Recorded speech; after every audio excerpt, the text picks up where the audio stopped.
মুত্তাকি বান্দাদেরকে জান্নাত দান করবেন। দুনিয়ার জমিনে আল্লাহ তাআলা কি দেবেন? কিয়ামতের ময়দানে আল্লাহ পাক রব্বুল আলামিন মুত্তাকি বান্দাদেরকে অনেকগুলো পুরস্কার দান করবেন। তার মধ্যে আমি আপনাদের সামনে আলোচনা করব 5টা বিষয়, এবং আল্লাহ পাক রব্বুল আলামিন ওই মুত্তাকি বান্দাদেরকে দুনিয়াও পুরস্কার দান করবেন। আল্লাহ তাআলা সেই কথাগুলো পবিত্র কোরআন আল হাকিমের মাঝে বলেন। আল্লাহ তাআলা বলেন, বান্দা দুনিয়ার জমিনে শুধু নির্যাতন হবা, নিপীড়ন হবা, জুলুমের শিকার হবা, নিষ্পেষিত হবা। শুধু তাই নয়, এই পৃথিবীর জমিনে তুমি ঈমান আনলা, ঈমানের উপরে বিশ্বাস স্থাপন করলাম, আল্লাহ পাক রব্বুল আলামিনের উপরে বিশ্বাস স্থাপন করলাম। আমি আল্লাহ পাক রব্বুল আলামিন সেই ঈমান আনার পরে পরেই তোমাকে সুন্দর একটা হুকুম দান করলাম। বলেন সুবহানাল্লাহ। আল্লাহ তাআলা বলেন, আল্লাযীনা ইউমিনুনা বিল গায়বি ওয়া ইউকিমুনাস সালাতা ওয়া মিম্মা রাযাকনাহুম ইউনফিকুন। আল্লাহ পাক রব্বুল আলামিন বলেন, যারা ওয়াদা খাওয়ার দৃশ্যের উপর ঈমান আনলো, আমি আল্লাহ পাক রব্বুল আলামিনকে দেখে নাই, জান্নাত দেখে নাই, জাহান্নাম দেখে নাই, পুনসিরাত দেখে নাই, কিয়ামতের দিনে আবার আমি আল্লাহ পাক রব্বুল আলামিন তাদেরকে হাসরের ময়দানে উপস্থাপন করব, তাদেরকে বিচারের কাঠগড়ায় দাঁড় করাবো, তাদেরকে একটার পর একটা প্রশ্ন করব। আমি আল্লাহ তাআলা কতগুলো মানুষকে আমি আল্লাহ পাক রব্বুল আলামিন পুরস্কার দান করব, আবার কতগুলো মানুষকে আমি আল্লাহ তাআলা পুরস্কার দেব না, তাদেরকে লাঞ্ছিত করে জাহান্নামের মধ্যে পাঠিয়ে দেব। ও দুনিয়ার জমিনের মানুষ, শুধু তাই নয়, এই বিষয়গুলোর উপরে যারা ঈমান আনলো, ওয়া ইউকিমুনাস সালাত, ওই মানুষটার সর্বপ্রথম 1 নম্বর কাজ হলো তারা পৃথিবীর জমিনে সালাত কায়েম করবে। বলেন সুবহানাল্লাহ।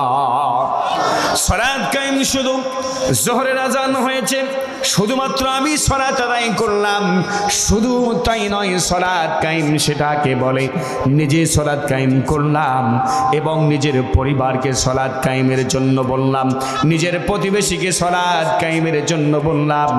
এমনইভাবে নিজের ব্যক্তিগতভাবে, পারিবারিকভাবে, সামাজিকভাবে, রাজনৈতিকভাবে, রাষ্ট্রীয়ভাবে এই জমিনের মধ্যে সালাত কায়েমের আন্দোলন ওই মানুষটাকে করতে হবে যারা দুনিয়ার জমিনে নিজেকে মুমিন দাবি করে, মুত্তাকি দাবি করে, ঈমানদার দাবি করে। রব্বুল আলামিন বললেন, পৃথিবীর মানুষ শুনে নাও, ওই মানুষগুলোর 1 নম্বর কাজ হচ্ছে তারা দুনিয়ার জমিনে সালাত কায়েমের আন্দোলন করবে। বলেন সুবহানাল্লাহ। সান একটু বাড়বে ভাই, সান বাড়বে, বেড়ে যাচ্ছে কিন্তু। আল্লাহ পাক রব্বুল আলামিন বলেন, যারা পৃথিবীর জমিনে মুমিন, মুত্তাকি, ঈমানদার, ওই বান্দাগুলোকে আমি আল্লাহ পাক রব্বুল আলামিন শুধু কিয়ামতের দিনে পুরস্কার দেব না, শুধু কিয়ামতের দিনে তাদেরকে পুরস্কার দিয়ে ক্ষান্ত হব না, দুনিয়ার জমিনে 1 নম্বরের পুরস্কার আমি আল্লাহ তাআলা ওই বান্দাগুলোকে দান করব। আল্লাহ পাক রব্বুল আলামিন সূরাতুন নহলের 97 নম্বর আয়াতে কারিমার মাঝে সুন্দরভাবে জানিয়ে দিলেন, মান আমিলা সালিহাম মিন যাকারিন আও উনসা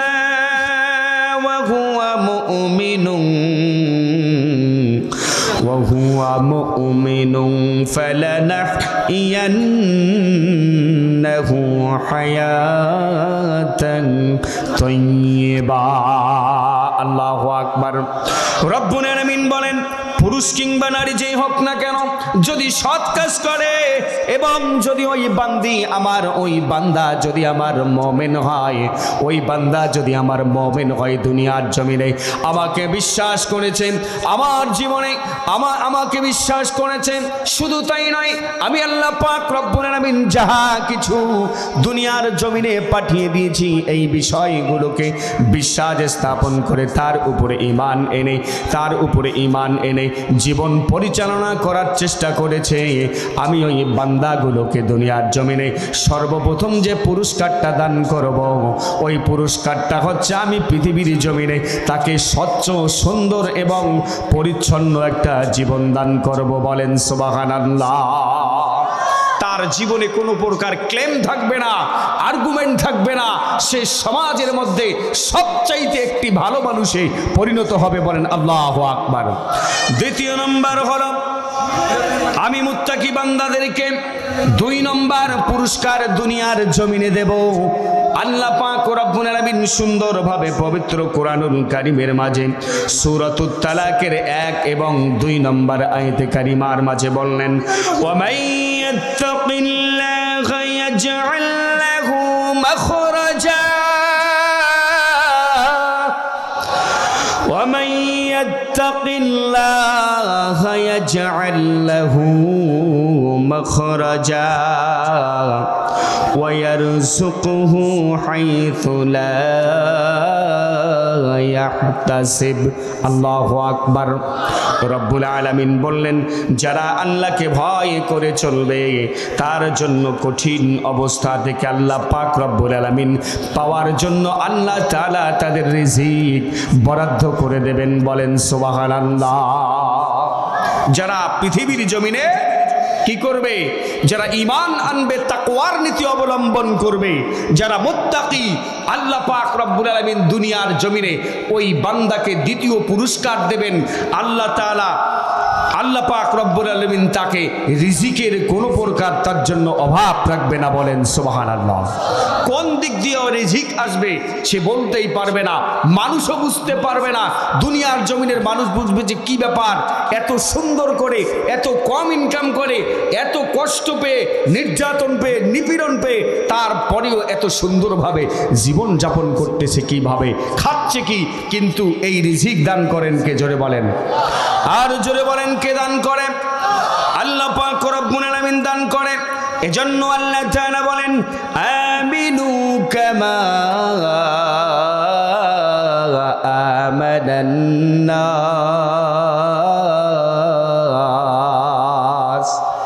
আল্লাহ পাক রব্বুল আলামিন বলেন, বান্দা ঈমান আনো, ঈমান আনার মতো ঈমান আনো, ঈমান আনার মতো ঈমান আনো। যেমনই ভাবে ঈমান আনা দরকার, ঠিক তেমনই ভাবে ঈমান আনো। রিজিকের কোনো চিন্তা করবে না, রিজিকের কোনো টেনশন করবে না, কোনো সমস্যা করবে না। আমি আল্লাহ পাক রব্বুল আলামিন তোমাদের রিজিকের ব্যবস্থা করে দেব, এমনভাবে তোমাদের রিজিক দান করব দুনিয়ার জমিনে কোনো মানুষ বুঝতে পারবে না। বলেন সুবহানাল্লাহ। যেমনই ভাবে রিজিক প্রাপ্ত হয়েছিলেন হযরতে খুবাইব রাদিয়াল্লাহু তাআলা আনহু, বিশ্বনবী জনাবে মুহাম্মদুর রাসূলুল্লাহ সাল্লাল্লাহু আলাইহি ওয়াসাল্লামের কাছে একটা মুশরিকের গোষ্ঠী এসেছিল। এসে বলল, ইয়া রাসূলুল্লাহ, ইয়া হাবিবাল্লাহ, আপনি যদি আমাদের কওমের মাঝে যাইতেন, অথবা আপনার কোনো একটা দল যদি আমাদের কওমের মাঝে পাঠাই দিতেন, তাহলে তারা পবিত্র কোরআনুল কারীম তারা শিখতো তাদের মুখ থেকে। এটা তো আওয়াজে নেই, আছে, শোনাতে যাচ্ছে না। তাহলে তারা পবিত্র কোরআনুল কারীম শিখত এবং তারা ঈমান আনত। ঈমান আনার পর তারা আপনার দ্বীনের উপরে নিজের জীবনগুলোকে পরিচালনা করত। বিশ্বনবী আখিরি জামানার পয়গম্বর নিজে না যে একটা 10 জনের একটা কাফেলা পাঠিয়ে দিলেন। ওই 10 জনের একটা কাফেলাকে যখন নিয়ে গেলেন, যাইতে যাইতে প্রতিমধ্যে যখন রাত হয়ে গেল, হঠাৎ করে কাফের মুশরিকরা আগেই তারা ফন্দিয়াটে রেখেছিলেন, আগেই তারা পরামর্শ করে রেখেছিল এই রাস্তা দিয়ে যখন যাব মুসলমানদেরকে নিয়ে তোমরা অতর্কিত হামলা করবা। অতর্কিত হামলা করার পর মুসলমানদের মধ্যে 7 জন ব্যক্তিকে হত্যা করে ফেললো, 10 জনের মধ্যে 7 জনকে হত্যা করে ফেললো, আবার 3 জনকে বন্দী করা হলো। কিছু দূর যাওয়ার পর আবার 2 জনকে হত্যা করা হলো। এবার হযরতে খুবাইব রাদিয়াল্লাহু তাআলা আনহু বেঁচে রইলেন।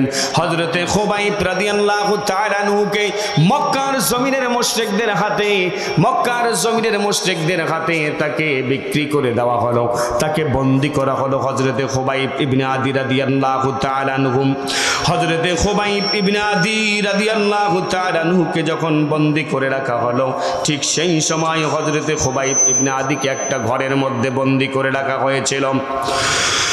হযরতে খুবাইবকে ঘরের মধ্যে বন্দী করে রাখা হয়েছিল। খাদ্য দেবে না, কোনো কিছুই দেবে না, তাকে না খেয়ে মারবে। কিছুদিন খাদ্য দিয়েছিল, আবার যখন কিছুদিন চলে গেল খাদ্য দিল না। এমনই ভাবে হযরতে খুবাইব রাদিয়াল্লাহু তাআলা আনহুকে, ভাই এই মোটরসাইকেল সাইকেল ভিতরে ঢুকে যাবে না, জায়গায় তো আটবে না, গ্যারেজ আছে না, আসতে আমি তুই কথা বলিস, জায়গা আটবে না, সমস্যা হবে, ঠিক আছে? হ্যাঁ, এদিকে রাখা যাবে না, রাখলে এইখানে রাখে দেন। আর কেউ ভিতরে মোটরসাইকেল এবং সাইকেল প্রবেশ করাবেন না, অনুরোধ রইল আমার।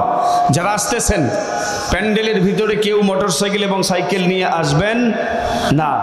বাম পাশে গ্যারেজ আছে, বাম পাশে গ্যারেজ আছে, ওই গ্যারেজের মধ্যে আপনারা মোটরসাইকেল এবং সাইকেল রাখবেন। তাহলে 10 জন একটা কাফেলা বিশ্বনবী পাঠিয়ে দিলেন। রাস্তার মধ্যে প্রথমে 7 জন, তারপর 2 জনকে হত্যা করা হলো। থাকলো কয়জন?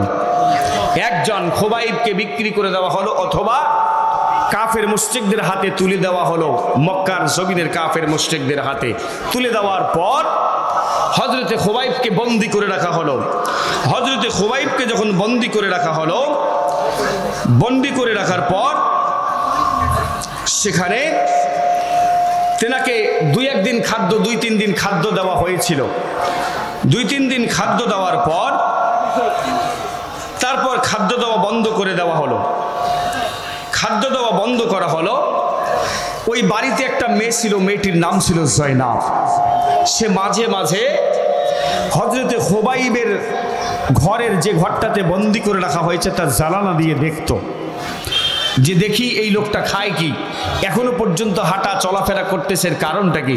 সে জানালা দিয়ে দেখে হযরতে খুবাইবকে যে ঘরের মধ্যে বন্দী করে রাখা হয়েছে তার উপরে কি সুন্দর সুন্দর ফল সেখানে টানিয়ে টানিয়ে দেওয়া হয়েছে। বলেন সুবহানাল্লাহ, টানিয়ে দেওয়া হয়েছে।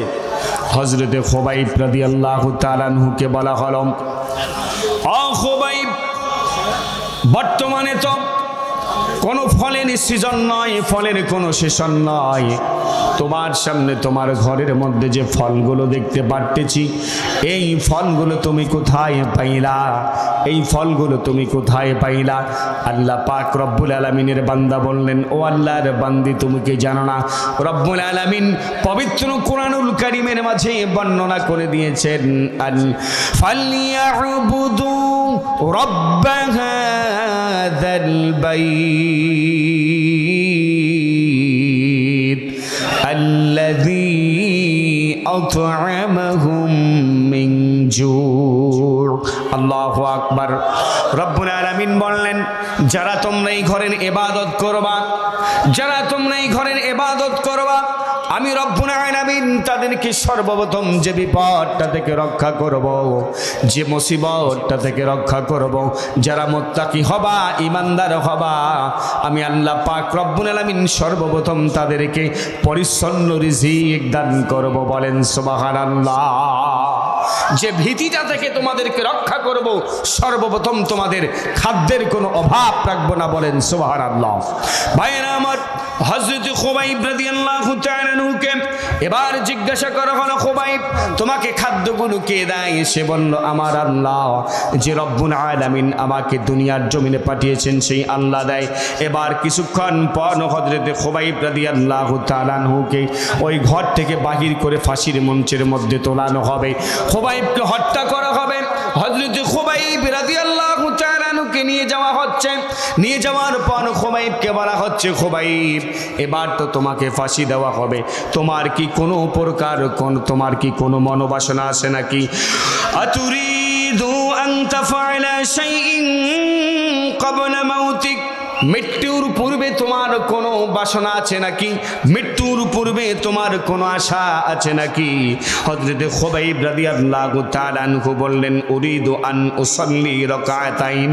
ও পৃথিবীর জমিনের কাফের মুশরিকরা, আমি একটা মাত্র বাসনা আমি মনে মনে রেখেছি। সেই বাসনাটা হচ্ছে আমি ফাঁসির মঞ্চে ওঠার পূর্বেই আমি 2 রাকাত নামাজ আদায় করতে চাই। বলেন সুবহানাল্লাহ। ফাঁসির মঞ্চে ওঠার আগে কি করতে চাই? আমি 2 রাকাত নফল নামাজ আদায় করতে চাই। হযরতে খুবাইব রাদিয়াল্লাহু তাআলা আনহুকে বলা হলো, যাও তোমাকে নামাজ আদায় করার জন্য সময় দেওয়া হলো। হযরতে খুবাইব রাদিয়াল্লাহু তাআলা আনহু নামাজ আদায় করতেছিলেন। নামাজ আদায় করতে করতে এত মজা লাগতেছিল হযরতে খুবাইব অতি তাড়াতাড়ি নামাজটা শেষ করে দিলেন। এবার হযরতে খুবাইবকে জিজ্ঞাসা করা হলো, খুবাইব এত তাড়াতাড়ি কেন নামাজটা শেষ করলা?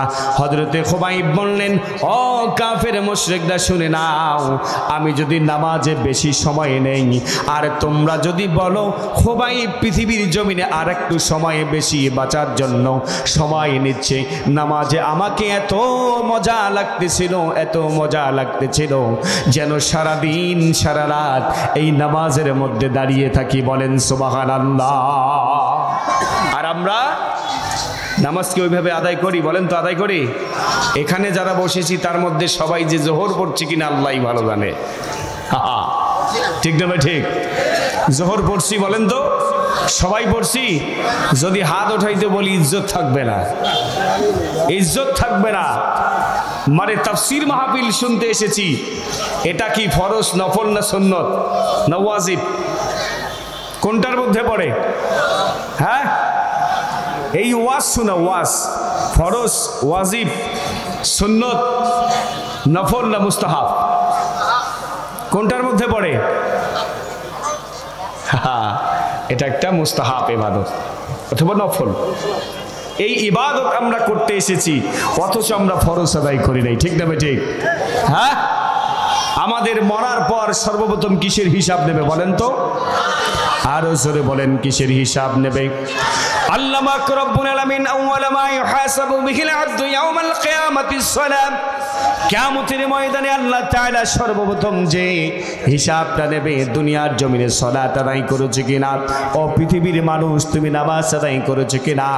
মৃত্যুর মঞ্চে যাওয়ার পূর্বক্ষণ পর্যন্ত হযরতে খুবাইব রাদিয়াল্লাহু তাআলা আনহু একটা মাত্র বাসনা মনে মনে করেছিলেন। সেই বাসনাটা হচ্ছে আল্লাহ পাক রব্বুল আলামিনের সালাত আদায় করা। বলেন সুবহানাল্লাহ। আজকে এই মাহফিল যদি না শুনি আমাদের কোনো পাপ হবে না? হবে নাকি? যদি বলেন পাপ হবে। কিন্তু যদি জোহরের সালাত আমাদের কাজা হয়ে যায়, জোহর যদি আমরা না পড়ি তাহলে কি হব? জোরে বলেন কি হব? মান তারাকা সালাতা মুতাআম্মিদান ফাকাদ কাফার। ইচ্ছাকৃতভাবে যে ব্যক্তি একাক্ত নামাজ ছেড়ে দিল, ওই ব্যক্তিটার সঙ্গে সঙ্গে কাফের হয়ে গেল। বলেন নাউজুবিল্লাহ। কেমন করে ঘুমাও তুমি, কেমন করে ঘুমাও তুমি, ফজর করে কাজা। এমনও তো হতে পারে জোহরে জানাজা তোমার, এমনও তো হতে পারে জোহরে জানাজা। জোরে বলে আল্লাহু আকবার। ফজর আদায় করি নাই, জোহরে হয়তো আমার জন্য বিষয়টা হচ্ছে ফজরের সালাত আদায় করি নাই, জোহরের সালাত আসার পূর্বেই হয়তো আবার কি হতে পারে? মৃত্যু হতে পারে। ঠিক না বেঠে? জোরে বলেন ঠিক না বেঠে? ওই ফজর আদায় না করার কারণে আমার কি হবে বলেন তো? জাহান্নাম হবে। বলেন নাউজুবিল্লাহ। ভাইয়েরা আমার, হযরতে খুবাইবকে এবার বলা হলো, খুবাইব এবার তুমি কি করতে চাও? খুবাইব এবার বলল, খুবাইবকে যখন ফাঁসির মধ্যে উঠানো হলো, খুবাইবকে বলা হলো, খুবাইব তুমি যদি এখনো পর্যন্ত ঈমান ত্যাগ করো তাহলে আর তোমার তোমার জীবন নেওয়া হবে না, তোমাকে ছেড়ে দেওয়া হবে, তোমাকে ছেড়ে দেওয়া হবে।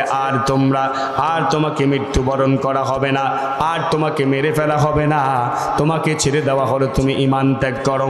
হযরতে খুবাইব রাদিয়াল্লাহু তাআলা আনহু বলেন, লাস্তু বানিহিনা উখতুম মুসলিমান, আমি মুসলমান অবস্থায় মারা যাইতেছি, এজন্য আমার কোনো পরোয়া নাই। ও কাফের মুশরিকরা, আমার একটা জীবন নয়, আমার যদি লক্ষ লক্ষ জীবন দেওয়া থাকে, তারপরেও আমি আল্লাহ পাক রব্বুল আলামিনের ঈমান থেকে কখনো বিচ্যুত হব না। বলেন সুবহানাল্লাহ। ঈমানের পথে অবিচল থেকে আমার মরণ যেন হয় তোমারই কাছে মিনতি আমার, তোমারই কাছে মিনতি আমার, মহামহিম দয়াময়, ঈমানের পথে অবিচল থেকে আমার মরণ যেন হয়। লিল্লাহে তাকবীর। ঈমানের পথে আমরা সকলেই মৃত্যু চাইতে ইনশাআল্লাহ। 3 নম্বর হচ্ছে আল্লাহ তাআলা মুত্তাকিদেরকে 3য় নম্বর পুরস্কার দিয়েছেন। আল্লাহ তাআলা ওই সমস্ত মুহসিন মুত্তাকি বান্দাদেরকে ভালোবাসেন যারা পৃথিবীর জমিনে আল্লাহ পাক রব্বুল আলামিনের পথে সচ্ছল এবং অসচ্ছল অবস্থায় ব্যয় করে। বলেন সুবহানাল্লাহ।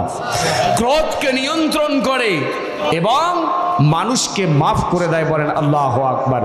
আল্লাহ পাক রব্বুল আলামিন বলেন, আল্লাযীনা ইউনফিকুনা ফিস সাররাই ওয়াদ দাররা ওয়াল কাযিমিনাল গায়যা ওয়াল আফিনা আনিন নাস ওয়াল্লাহু ইউহিব্বুল মুহসিনিন। আল্লাহু আকবার।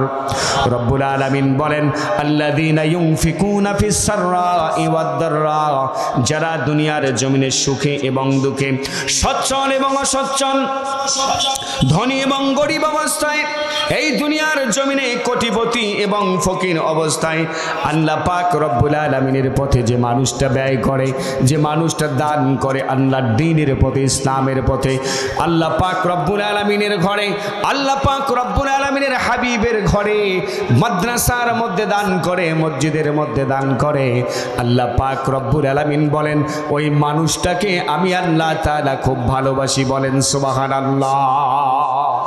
সম্মানিত ভাইরা আমার, আপনারা জানেন আমাদের প্রধান মুফাসসির আসতেছে, আর মাত্র 2-4 মিনিট লাগবে। 2:30টার মধ্যে উনি আলোচনা শুরু করবে ইনশাআল্লাহ। যতটুকু সময় পেয়েছি 3টা বিষয় আলোচনা করেছি। 1 নম্বর হচ্ছে মুত্তাকি হলে আল্লাহ পরিচ্ছন্ন জীবন দান করবেন, ইমানদার হলে মুত্তাকি হলে পরিচ্ছন্ন জীবন দান করবেন। 2য় নম্বর হচ্ছে ইমানদার মুত্তাকি হলে আল্লাহ পাক রব্বুল আলামিন রিজিকের অভাব রাখবে না। বলেন সুবহানাল্লাহ। 3 নম্বর হচ্ছে আল্লাহ পাক রব্বুল আলামিন ওই মানুষগুলোকে ভালোবাসেন এবং ওই মানুষগুলোকে আল্লাহ তাআলা খুব পছন্দ করেন যারা পৃথিবীর জমিনে, এই দুনিয়ার জমিনে আল্লাহর পথে ব্যয় করে, ক্রোধ নিয়ন্ত্রণ করে এবং মানুষকে মাফ করে দেয়। বলেন আল্লাহু আকবার। সম্মানিত ভাইরা আমার,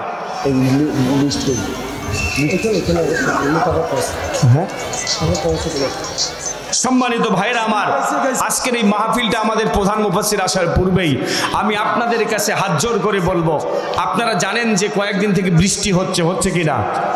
কথা বলেন, বৃষ্টি হচ্ছে না?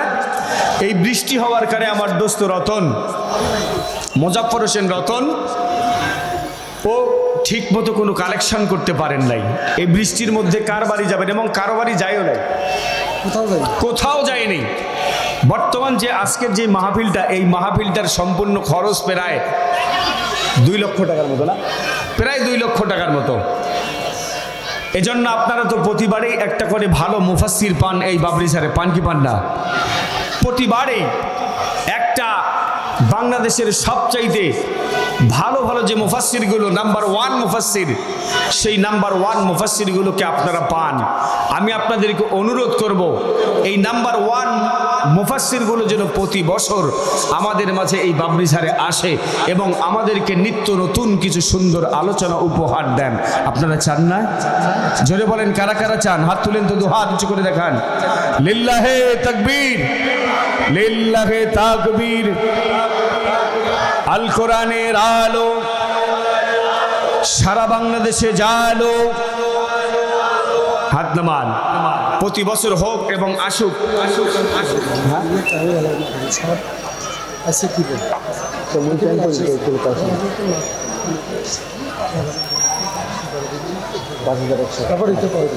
তো সম্মানিত উপস্থিতি,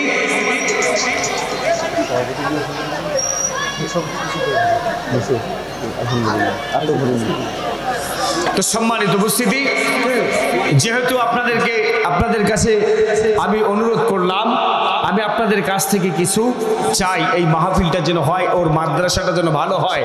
একটা দ্বীনি প্রতিষ্ঠান, যদি এই দ্বীনি প্রতিষ্ঠানটার উদ্দেশ্যে এই প্রোগ্রামটা করা, কিন্তু দ্বীনি প্রতিষ্ঠানটার জন্য আপনাদের কাছে কিচ্ছু চাচ্ছে না। ও শুধুমাত্র আজকের এই মাহফিলটাতে গত বছর কিন্তু অনেক টাকা লস হয়েছে, প্রায় 1 লক্ষ টাকার মতো। তো তাই আমি বলতে চাই এবছর যেন তার কোনো ক্ষতি না হয়।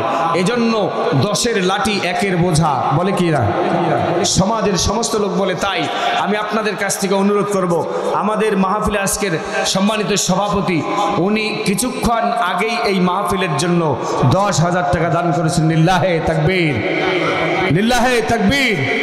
সভাপতি সাহেব জিন্দাবাদ, জিন্দাবাদ। আল্লাহ পাক রব্বুল আলামিন আমাদের সম্মানিত সভাপতি সাহেবকে কবুল করুন। উনি আজকের এই মাহফিলের জন্য 10,000 টাকা দান করেছেন। এই 10,000 টাকার বিনিময়ে রব্বুল আলামিন যেন তাকে জান্নাত এবং তার পিতামাতাকে এবং তার পরিবারের সকল মানুষকে জান্নাতের মেহমান